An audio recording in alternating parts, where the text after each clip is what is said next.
तो साथियों, कैसे हैं आप सभी। मैं विवेक एक बार फिर से आप सभी साथियों को आपके अपने परिवार एग्जामपुर में हार्दिक स्वागत करता हूं। हम है एग्जामपुर कलम से क्रांति। तो साथियों, यूपी होमगार्ड की जो नई भर्ती आ रही है, जिसके फॉर्म 1 दिसंबर से पहले शुरू हो जाएंगे, उसमें आपके लिए कुछ जीके के कम समय में कुछ स्पेशल टॉपिक, जैसे होमगार्ड के संबंध में, उसके इतिहास के बारे में, तो आप सभी लोग पेन कॉपी लेकर बैठिएगा।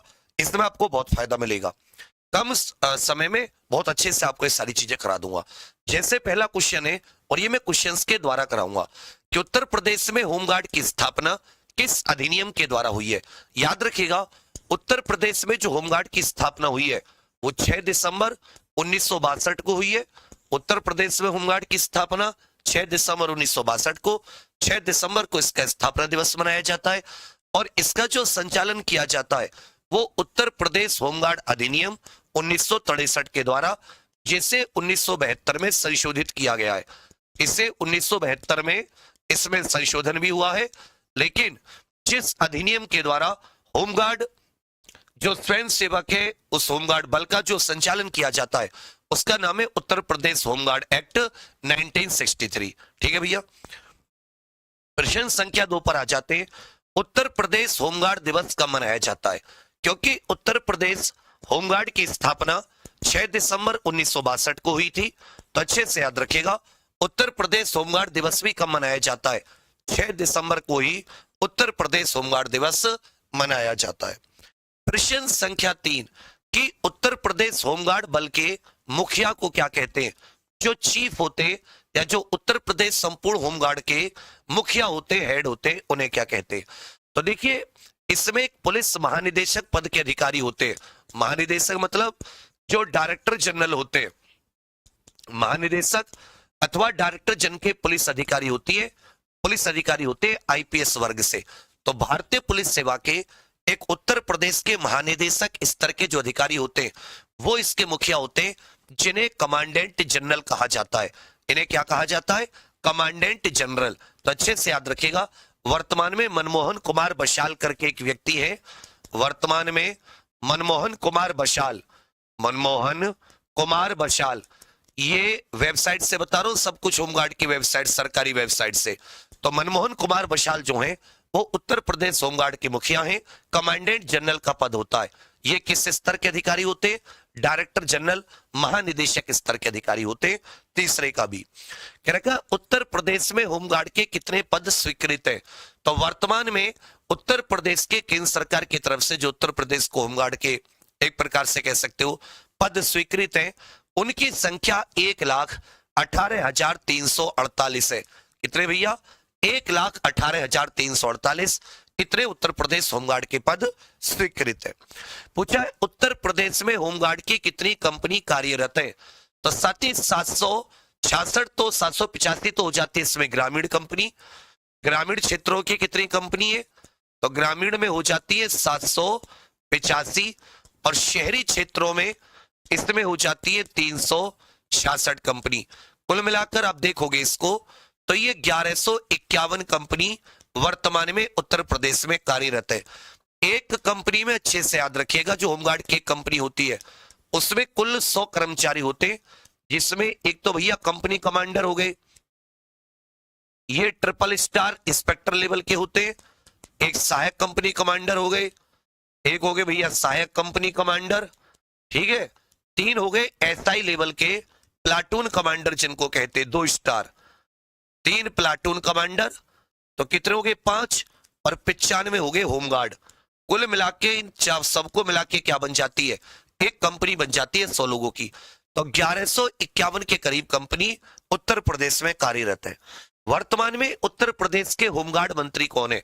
तो होमगार्ड मंत्री जो है, इनका स्वतंत्र प्रभार है, स्वतंत्र प्रभार।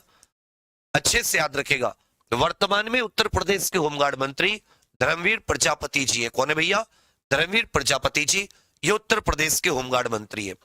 पूछेगा उत्तर प्रदेश में कौन सा कार्य होमगार्ड का नहीं है? तो ध्यान दीजिएगा, पुलिस की सहायता, लोक व्यवस्था और आंतरिक सुरक्षा बनाए रखना, यह भी होमगार्ड का कार्य है। हवाई हमलों के समय, आग के समय, बाढ़ के समय, महामारी या अन्य किसी आपातकालीन स्थिति में पुलिस आदि की सहायता करना, समाज की सहायता करना, यह भी कार्य होता है। अत्यावश्यक सेवाओं का प्रबंधन, ये भी साथी होमगार्ड का कार्य है। अपराधों की जांच करना, ये होमगार्ड का कार्य नहीं है। अपराधों की जांच करना ये होमगार्ड का कार्य नहीं है। पूछा है उत्तर प्रदेश होमगार्ड के प्रशिक्षण हेतु केंद्रीय प्रशिक्षण संस्थान कहां पर स्थित है। इनकी ट्रेनिंग के लिए एक केंद्रीय प्रशिक्षण संस्थान भी है, जो याद रखेगा जहां पर होमगार्ड का मुख्यालय लखनऊ, लखनऊ में अच्छे से याद रखेगा, होमगार्ड का हेडक्वार्टर भी है, होमगार्ड का मुख्यालय भी है। पूछा है उत्तर प्रदेश में होमगार्ड के कितने परिक्षेत्र हैं। परिक्षेत्र मतलब एक प्रकार के जोन, जैसे पुलिस के जोन होते हैं ना, 8 जोन है, ऐसे होमगार्ड के भी जोन है।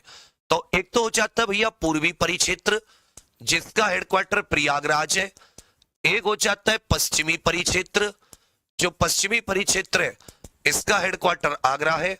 और एक हो जाता है बुंदेलखंड परिक्षेत्र, जिसका हेडक्वार्टर झांसी है। इस प्रकार 3 परिक्षेत्र है। उत्तर प्रदेश में होमगार्ड के कितने जोन है, तो आप कहोगे सर उत्तर प्रदेश में होमगार्ड के 3 जोन है। भाई उत्तर प्रदेश में होमगार्ड के कितने जोन है, तो आप कहोगे सर उत्तर प्रदेश में होमगार्ड के कितने जोन हो जाते हैं, 3 जोन हो जाते हैं। समझे, पूर्वी जोन प्रयागराज हेडक्वार्टर है, पश्चिमी आगरा और बुंदेलखंड झांसी। तो कितने जोन है, 3 जोन है। आगे पूछा है उत्तर प्रदेश होमगार्ड की एक कंपनी में कितने कर्मचारी होते हैं। एक कंपनी में कुल कितने कर्मचारी होते हैं, तो याद रखिएगा 100 कर्मचारी होते हैं। जैसा कि मैंने अभी आपको बताया था, एक कंपनी कमांडर, एक सहायक कंपनी कमांडर, 3 प्लाटून कमांडर और 95 होमगार्ड। उत्तर प्रदेश में होमगार्ड कल्याण कोष के लिए कितनी राशि स्वीकृत है। होमगार्ड कल्याण कोष है, इसमें एक सरकार ने फंड बना दिया, उससे जो ब्याज आता है उससे होमगार्ड के अलग अलग जो खर्चे होते हैं छोटे मोटे, जैसे कोई बीमार हो गया, कोई किसी की मृत्यु हो गई, उसमें जो पैसा दिया जाता है इसी कल्याण कोष से दिया जाता है। वर्तमान में 10 करोड़ रुपए की धनराशि उत्तर प्रदेश होमगार्ड कल्याण कोष के लिए स्वीकृत की गई है। पूछा है उत्तर प्रदेश होमगार्ड की सेवा काल में किसी भी प्रकार की मृत्यु पर कितनी धनराशि प्रदान की जाती है। यदि साथी स्थायी अपंगता होती है, स्थायी विकलांगता हो जाती है, तो 2.5 लाख रुपए। कितने लाख रुपए, 2.5 लाख रुपए। और अगर मृत्यु हो जाती है तो 5 लाख रुपए। किसी भी प्रकार की मृत्यु हो वो 5 लाख रुपए तो ही है। साथ ही इसमें बीमा भी है, साथ ही इसमें दुर्घटना बीमा भी है, क्योंकि खाता खुलवाया जाता है एक्सिस बैंक, HDFC बैंक आदि के साथ। तो 30 से 40 लाख रुपए का बीमा भी है।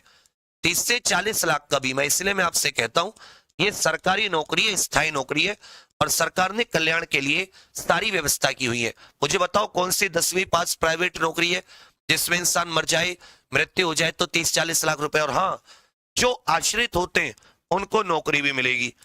जो एक आश्रित होगा उससे साथी जॉब भी मिलेगी बिना किसी टेंशन के। उसकी जगह उसके घर में से उसका बीवी बच्चे या उसके परिवार में से कोई भाई बहन उसके होमगार्ड में भर्ती हो जाएंगे उसके स्थान पर मृत्यु होने पर। तो इस प्रकार से ये तो नॉर्मल केस में 5 लाख, उसके अलावा बीमा और जो दुर्घटना बीमा इत्यादि की राशि है। पूछे किसी जिले में तैनात किसी इकाई से संबंधित होमगार्ड को जिले के भीतर कौन बुला सकता है। जैसे मान लेते हो आप किसी जिले की किसी यूनिट के साथ अटैच है, तो आपको जब भी जरूरत पड़ेगी जो डिस्ट्रिक्ट मजिस्ट्रेट और होमगार्ड के जिला कमांडेंट होते हैं वो साथी दोनों के दोनों आपको बुला सकते हैं। और उस जिले से बाहर अगर ड्यूटी करनी है तो जो कमांडेंट जनरल होंगे उनके आदेश से जिले के बाहर ड्यूटी करने बुलाया जा सकता है। तो ये होमगार्ड के संबंध में होमगार्ड की वेबसाइट से मैंने कुछ जानकारी आपको देने की कोशिश की है। होमगार्ड की स्थापना कब हुई, कितनी कंपनियां हैं, कहां कहां परिक्षेत्र हैं, क्या क्या कल्याण राशि है। ऐसी में छोटी छोटी आपके लिए और भी बहुत सारी वीडियो बनाता रहूंगा, जिससे छोटी छोटी जो जीके की चीजें हैं वो होमगार्ड के संबंध में आपको पता चलते रहे। अब साथी क्योंकि इसमें केवल एक जीके का पेपर होता है, एक जीके का पेपर आपका होना है, ना मैथ होनी है ना रीजनिंग होनी है। 100 क्वेश्चन 100 नंबर और साथ ही आपका 2 घंटे का पेपर। इसमें जो इतिहास, पॉलिटी, ज्योग्राफी, इकोनॉमिक्स और जो ये साइंस है ये सब्जेक्ट थोड़े से बड़े होते हैं। और अगर जीके का पेपर है तो आप इसको अच्छे से मजबूती से तैयार करके जाओगे। तो इसमें आप लापरवाही मत कीजिए।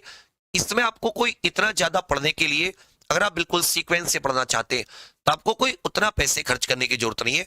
हमने अपनी एग्जाम्पल ऑफिशियल एप्लीकेशन पर मात्र 99 रुपए में अंतिम प्रयास नाम से एक बैच निकाला है।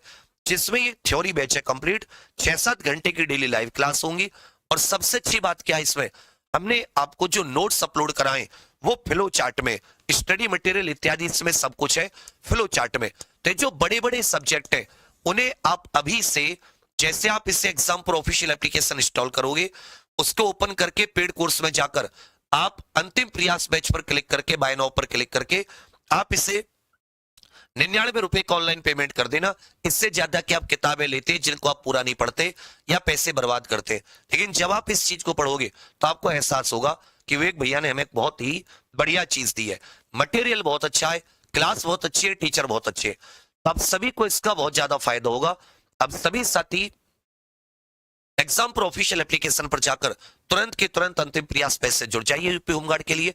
और फ्लो चार्ट की में जो नोट्स है, जो बुक्स है, वो सब कुछ साथी मैंने अपलोड करा दिए। आप इसमें टाइम टेबल पढ़ाकर जब तक लाइव क्लास शुरू होती है तब तक 2-2, 3-3 चैप्टर खुद से कंप्लीट कर लीजिए, जिससे कि आपको आइडिया हो जाए कि पेपर साथी किस प्रकार से आता है, चीजें किस प्रकार से होती है। तो ये जो मेरा प्रयास है कैसा लगा, और सबके सब आज और अभी अंतिम प्रयास बैच से जुड़ जाइए। दिमाग में ये नहीं तो जितना समय लगाओगे उतना ही दिन बीतेंगे। और ऐसे नहीं कि लाखों वैकेंसी है, जिले में ड्यूटी होगी, बढ़िया भर्ती है, अच्छे से तैयारी कीजिए। ठीक है भैया, कोई दिक्कत हो तो नीचे वाले नंबर पर आप लोग व्हाट्सएप कर सकते हैं। तो तुरंत अंतिम प्रयास